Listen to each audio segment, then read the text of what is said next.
Insight news 14ಗೆ ಸ್ವಾಗತ. ಮದ್ಯ ಮಾರಾಟ ಕಿರಾಣಿ ಅಂಗಡಿಗಳಲ್ಲಿ, ಪೆಟ್ಟಿ ಅಂಗಡಿಗಳಲ್ಲಿ, ಗೂಡು ಅಂಗಡಿಗಳಲ್ಲಿ, ಮನೆಗಳಲ್ಲಿ ಆಗ್ತಾ ಇದೆ. ಅದನ್ನ ನಿಷೇಧಿಸಿ, ನಿರ್ಬಂಧಿಸಿ, ತಡೆಗಟ್ಟಿ ಅನ್ನುವಂತಹ ಒಂದು ಆಗ್ರಹವನ್ನ ಮಾಡ್ತಾ ಅಭಿಯಾನವನ್ನ ಬೆಳಗ್ಗೆ ಇದೇ ಯಾದಗಿರಿ ಜಿಲ್ಲೆಯ ಯಾದಗಿರಿ ತಾಲೂಕಿನ ಯರಗೋಳ ಗ್ರಾಮದಲ್ಲಿ ಒಂದು ಕಾಲ್ನಡಿಗೆ ಜಾಥಾ ಪಥಸಂಚಲನ ಮಾಡಿ ಊರಿನಲ್ಲಿ ಯರಗೋಳ ದೊಡ್ಡ ಗ್ರಾಮ, ಒಂದು 5,000 ಜನಸಂಖ್ಯೆ ಇರುವಂತಹ ಗ್ರಾಮ. ಆ ಊರಿನಲ್ಲಿ ಇವತ್ತೊಂದು ಸಭಾ ಕಾರ್ಯಕ್ರಮವನ್ನ ಮಾಡಿ ಈಗ ಸುರಪುರಕ್ಕೆ ಬಂದಿದ್ದೀವಿ.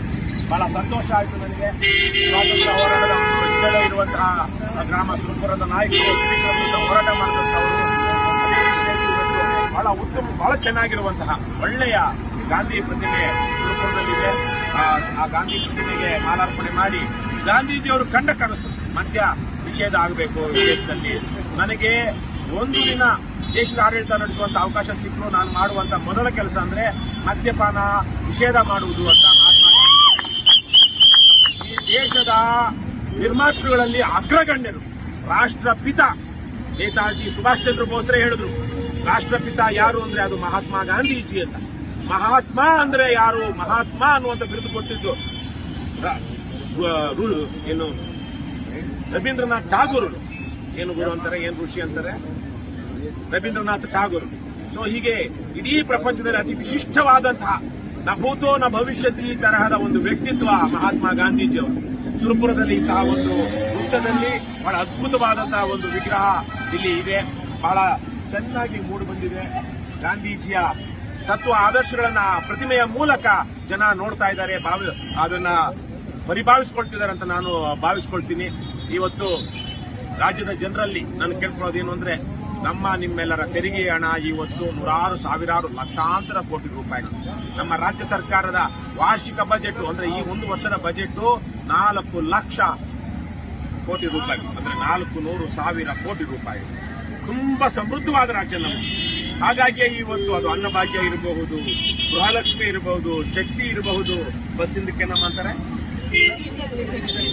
ಶಕ್ತಿ ಯೋಜನೆ, ಶಕ್ತಿ, ಅದು ಕರೆಂಟ್ಗೆ ಗೃಹ ಜ್ಯೋತಿ, ಹೀಗೆ ಹತ್ತಾರು ಕಾರ್ಯಕ್ರಮಗಳನ್ನ ಮಾಡ್ತಾ ಇದ್ದಾರೆ.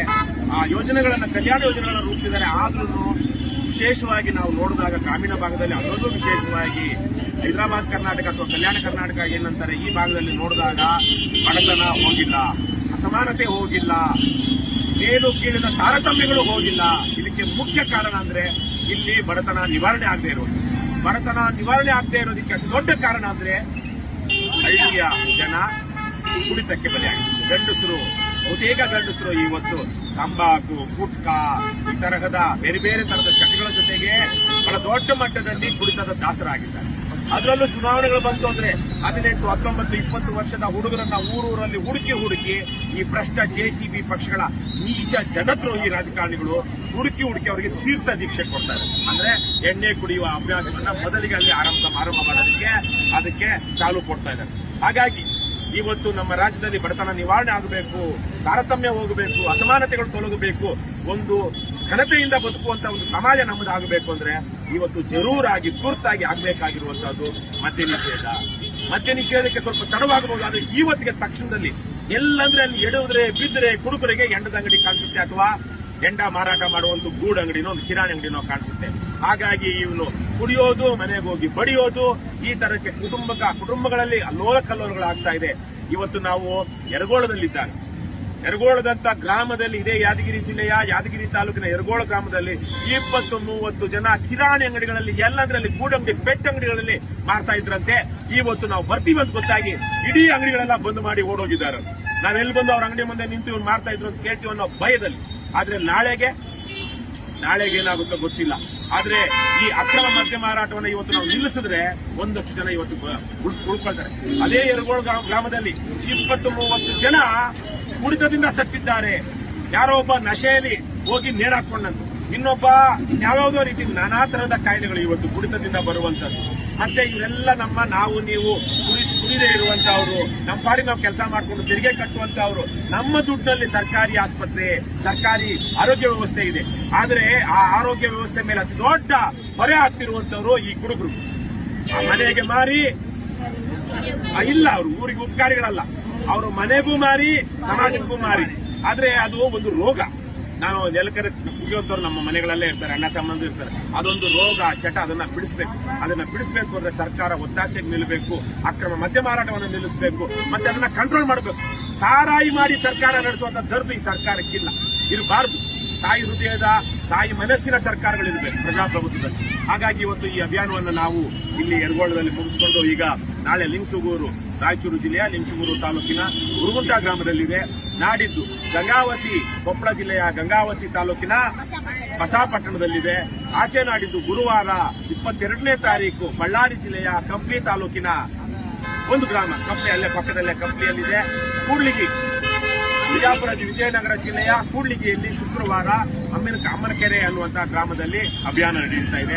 ನಾವು ರಾಜ್ಯಾದ್ಯಂತ ಇರುವಂತಹ ಜನರನ್ನ ಈ ಮೂಲಕ ಕೇಳ್ಕೊಳ್ಳೋದೇನು ಅಂದ್ರೆ, ನಮ್ಮ ರಾಜ್ಯ ಬಲಿಷ್ಠವಾಗಬೇಕು, ನಮ್ಮ ಸಮುದಾಯ ಬಲಿಷ್ಠವಾಗಬೇಕು, ಅಭಿವೃದ್ಧಿ ಆಗಬೇಕು ಅಂದ್ರೆ ಆ ಅಭಿವೃದ್ಧಿ ಆಗೋದಕ್ಕೆ ತೊಡಕುಗಳೇನಿವೆ ಅದರ ನಿವಾರಣೆ ಆಗಬೇಕು. ಯೋಚನೆ ಮಾಡಿ, ಅವು ನಿವಾರಣೆ ಆಗದೆ ದುಡ್ಡು ಬರಬಹುದು, ಒಂದಷ್ಟು ಜನ ಶ್ರೀಮಂತರಾಗಬಹುದು, ಒಟ್ಟಾರೆ ದೇಶದಲ್ಲಿ ಸಾಕಷ್ಟು ದುಡ್ಡಿದೆ ಅನ್ನಿಸಬಹುದು. ಆದರೆ ಬಡ ಜನರು ಎಲ್ಲಿ ತನಕ ಇರ್ತಾರೋ ಅಲ್ಲಿಯ ತನಕ ದೇಶ ಬಡ ರಾಷ್ಟ್ರವೇ.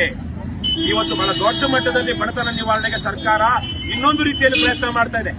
ಬಡವರು ಬದುಕೋದಿಕ್ಕೆ ಅರ್ಹರಲ್ಲ, ಹಾಗಾಗಿ ಬಡವರನ್ನ ಕೊಂದಾಕಿದ್ರೆ ಒಂದಲ್ಲ ಒಂದು ರೀತಿಯಲ್ಲಿ ರೋಗ ಬರಿಸಿ, ಅದು ಮಾಡಿ, ಶಿಕ್ಷಣ ಕೊಡದೆ, ಆರೋಗ್ಯ ಕೊಡದೆ, ಇನ್ನೊಂದು ಕುಡಿಸಿ ತಿನ್ನಿಸಿ ಬಡವರನ್ನ ಕೊಂದಾಕಿದ್ರೆ ಬಡತನ ನಿವಾರಣೆ ಆಗ್ಬಿಡುತ್ತೆ ಅನ್ನುವಂತಹ ಯೋಚನೆ ಈ ಪರಮ ಭ್ರಷ್ಟ ಜನದ್ರೋಹಿ ಜೆಸಿಬಿ ಪಕ್ಷಗಳ ರಾಜಕಾರಣಿಗಳಿಗೆ ಇದೆ.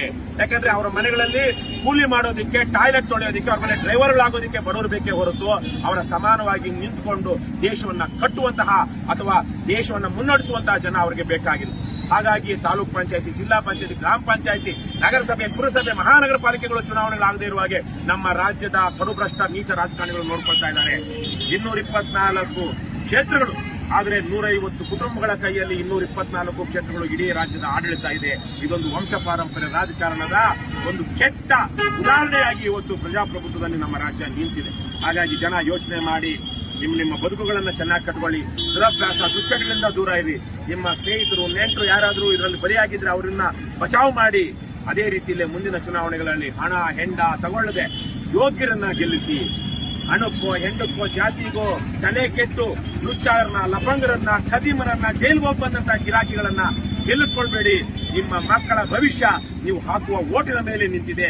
ನಿಮ್ಮ ಊರಿನ ಬಸ್ ಸ್ಟ್ಯಾಂಡ್ ಹೇಗಿರಬೇಕು, ರಸ್ತೆಗಳು ಹೇಗಿರಬೇಕು, ಆಸ್ಪತ್ರೆ ಹೇಗಿರಬೇಕು, ಶಾಲೆ ಹೇಗಿರಬೇಕು, ನೀವೆಂತ ಬಟ್ಟೆ ಹಾಕಬೇಕು, ಏನನ್ನ ತಿನ್ನಬೇಕು, ಹೇಗೆ ಬದುಕಬೇಕು ಅನ್ನೋದು ಪ್ರಜಾಪ್ರಭುತ್ವದಲ್ಲಿ ನಿಮ್ಮ ಓಟು ತೀರ್ಮಾನ ಮಾಡುತ್ತೆ. ದಯವಿಟ್ಟು ಅದನ್ನ ಅರ್ಥ ಮಾಡ್ಕೊಳ್ಳಿ. ಇಷ್ಟನ್ನ ನಾವು ಹೇಳ್ತಾ ಈ ಕಾರ್ಯಕ್ರಮಕ್ಕೆ ವಿಶೇಷವಾಗಿ ಇವತ್ತು ಯಾದಗಿರಿ ಜಿಲ್ಲೆ ನಮ್ಮ ಕೆಆರ್ಎಸ್ ಪಕ್ಷದ ಸೈನಿಕರು ಬಹಳ ಚೆನ್ನಾಗಿ ಅಲ್ಲಿ ಕಾರ್ಯಕ್ರಮವನ್ನು ಆಯೋಜನೆ ಮಾಡಿದ್ರು. ನಮ್ಮ ಮಹಿಳಾ ಘಟಕದ ಅಧ್ಯಕ್ಷೆಯಾದಂತಹ ಆಶಾ ವೀರೇಶ್ ಅವರು ಈ ಕಾರ್ಯಕ್ರಮವನ್ನು 5 ಜಿಲ್ಲೆಗಳ ಉಸ್ತುವಾರಿಯನ್ನು ನೋಡ್ಕೊಳ್ತಾ ಇದ್ದಾರೆ. ಹಾಗೆ ಯಾದಗಿರಿ ಜಿಲ್ಲೆಯ ಉಸ್ತುವಾರಿ ದೀಪಾ ರವರು ಸಹ ಇಲ್ಲೇ ಇದ್ದಾರೆ. ಸೊ ಇವತ್ತು ತುಂಬಾ ನಾನು ಧನ್ಯವಾದಗಳನ್ನು ಯಾದಗಿರಿ ಜಿಲ್ಲೆ ಜನಕ್ಕೆ ಹೇಳ್ತೀನಿ. ಕೊನೆಯಲ್ಲಿ ಇವತ್ತು ಯರಗೋಳದಲ್ಲಿ ನಾವಿರುವ ತನಕ ಬಂದ್ ಆಗಿತ್ತು. ನಾಳೆಗೆ ಅದು ಆ ಊರಿನ ಜನರ ಯೋಗ್ಯತೆ ಮೇಲೆ, ಅವರ ನೀತಿ, ನಿಜಾಯಿತಿ, ಬದ್ಧತೆ, ಧೈರ್ಯ, ಊರನ್ನ, ನಾಡನ್ನ ಕಟ್ಟಬೇಕು, ಉಳಿಸ್ಕೊಳ್ಬೇಕು ಅನ್ನೋದ್ರ ಮೇಲೆ ಇದೆ. ಹಾಗಾಗಿ ಯಾವನೋ ಇಡೀ ಯಾದಗಿರಿ ತಾಲೂಕು ಮತ್ತೆ ಯಾದಗಿರಿ ಮತ್ತು ಗುರುಮಿಟ್ಕಲ್ ತಾಲೂಕಲ್ಲಿ ಅಬಕಾರಿ ಇಲಾಖೆ 2-3 ಪಿಸಿಗಳಿದ್ದಾರೆ. ಒಬ್ಬ ಸರ್ಕಲ್ ಇನ್ಸ್ಪೆಕ್ಟರ್, ಅವ್ರ ಕೆಳಗಡೆ ಒಬ್ಬ SI, ಅವ್ರ ಕೆಳಗಡೆ 2-3 ಪಿಸಿಗಳು. ಅವರು ಕಾನ್ಸ್ಟೇಬಲ್ಗಳು, ಪಿಸಿಗಳೆಲ್ಲ ಕಾನ್ಸ್ಟೇಬಲ್ಗಳು, ಅಬಕಾರಿ ಇಲಾಖೆ ಕಾನ್ಸ್ಟೇಬಲ್ಗಳು. ಅದ್ರಲ್ಲಿ ಒಬ್ಬ ಕೋರ್ಟ್ ಕೆಲಸ ಅಂತಂದ್ರೆ ಒಬ್ಬನೇ. ಈ 300 ಚಿಲ್ಲರೆ ಹಳ್ಳಿಗಳು ಬರುತ್ತೆ, ನಾವು ಒಬ್ರು ಇಬ್ರು ಹೇಗೆ ನಿಲ್ಲಿಸೋದು ಅಂತ. ಹಾಗಾಗಿ ಇವತ್ತು ನಮ್ಮ ಊರಿಗೆ ಯಾರೋ ಕಳ್ಳರು, ದರೋಡೆಕೋರರು ಬಂದು ಪದೇ ನಮ್ಮೂರನ್ನ ದರೋಡೆ ಮಾಡ್ಕೊಂಡು ಹೋಗ್ತಾ ಇದ್ದಾರೆ. ನಮಗೆ ಸೈನ್ಯದ ಬೆಂಬಲ ಇಲ್ಲ, ಪೊಲೀಸರ ಬೆಂಬಲ ಇಲ್ಲ ಅಂದಾಗ ಊರಿನ ಜನ ಏನ್ ಮಾಡಬೇಕು? ಯೋಗ್ಯರಾಗಿದ್ರೆ ಅವರು ಊರಿನಲ್ಲೇ ಒಂದು ಸೈನ್ಯವನ್ನ ಕಟ್ಟಬೇಕು, ಒಂದು ತಂಡವನ್ನ ಕಟ್ಟಬೇಕು. ತಂಡವನ್ನ ಕಟ್ಟಿ ಬರುವಂತ ಊರಲ್ಲಿ 1000 ಜನ ಇದ್ದಾರೆ. ಪೋಖ್ರಿಗಳು ಬರೋದು 10-20 ಜನ ದರೋಡೆಕೋರರು. ಆ 20-30 ಜನ ಪೋಖ್ರಿಗಳನ್ನ ಎದುರಿಸಲಾರದ 1000 ಜನ ಅವರು ನಿಜಕ್ಕೂ ಧೈರ್ಯ ಇರುವಂತವರ ಪುಕ್ಕರು, ಬದುಕೋದಿಕ್ಕೆ ಒಂದು ರೀತಿಯಲ್ಲಿ ಅರ್ಹರಲ್ಲದಿರೋರು. ಹಾಗಾಗಿ ಅಂತ ಒಂದು ಧೈರ್ಯವನ್ನ ಇವತ್ತು ರಾಜ್ಯದ ಹಳ್ಳಿಗಳಲ್ಲಿ, ಮೂಲೆಗಳಲ್ಲಿ ವಿಶೇಷವಾಗಿ ಈ ಕುಡಿತದಿಂದ ನಾಶವಾಗ್ತಿರುವಂತಹ ಬದುಕನ್ನ ನೋಡಿ ಪ್ರತಿನಿತ್ಯ ಕಣ್ಣೀರಿನಲ್ಲಿ ಕೈ ತೊಳಿತಿರುವಂತಹ ನಮ್ಮ ಹೆಣ್ಣು ಮಕ್ಕಳು ಎದುರು ನಿಂತ್ಕೊಳ್ಬೇಕು. ಅವರು ಈ ಹೋರಾಟವನ್ನು ಬೆಂಬಲಿಸಬೇಕು. ಮತ್ತೆ ಅಕ್ರಮ ಮದ್ಯ ಮಾರಾಟವನ್ನು ನಿಲ್ಲಿಸೋದಕ್ಕೆ ಅವರೇ ಮುಂದಾಗಬೇಕು ಅಂತ ಈ ಸಂದರ್ಭದಲ್ಲಿ ಕೇಳ್ಕೊಳ್ತಾ ಭ್ರಷ್ಟರೇ, ಪವಿತ್ರ ರಾಜಕಾರಣ ಬಿಟ್ಟೊಳಗೆ ನಾಡ ಪ್ರೇಮಿಗಳೇ, ಪ್ರಾಮಾಣಿಕ ರಾಜಕಾರಣಕ್ಕೆ ಮುಂದಾಗಿ ಲಂಚ ಮುಕ್ತ ಕರ್ನಾಟಕ ನಿರ್ಮಿಸೋಣ. ಭ್ರಷ್ಟಾಚಾರ ಮುಕ್ತ ಕರ್ನಾಟಕ ಬಸವಣ್ಣನ ಕಲ್ಯಾಣ ಕರ್ನಾಟಕ ಕುವೆಂಪುರವರ ಸರ್ವೋದಯ ಕರ್ನಾಟಕ ಕರ್ನಾಟಕ ರಾಷ್ಟ್ರ ಸಮಿತಿ ಪಕ್ಷಕ್ಕೆ ಕೆಆರ್ಎಸ್ ಪಾರ್ಟಿಗೆ ರಾಷ್ಟ್ರಪಿತ ಮಹಾತ್ಮ ಗಾಂಧೀಜಿಯವರಿಗೆ ಕರ್ನಾಟಕ ಮಾತೆಗೆ ಕನ್ನಡ ಭುವನೇಶ್ವರಿಗೆ ಸಿರಿಗನ್ನಡಂ ಗೆಲ್ಗೆ ಸಿರಿಗನ್ನಡಂ ಬಾಳ್ಗೆ ಏನೇ ಆಗಲಿ ಒಳ್ಳೆಯದನ್ನೇ ಮಾಡಿ ಮಾಡುತ್ತಲೇ ಇರಿ. ಜೈ ಹಿಂದ್, ಜೈ ಕರ್ನಾಟಕ, ಜೈ ಕರ್ನಾಟಕ. ಜೈ KRS.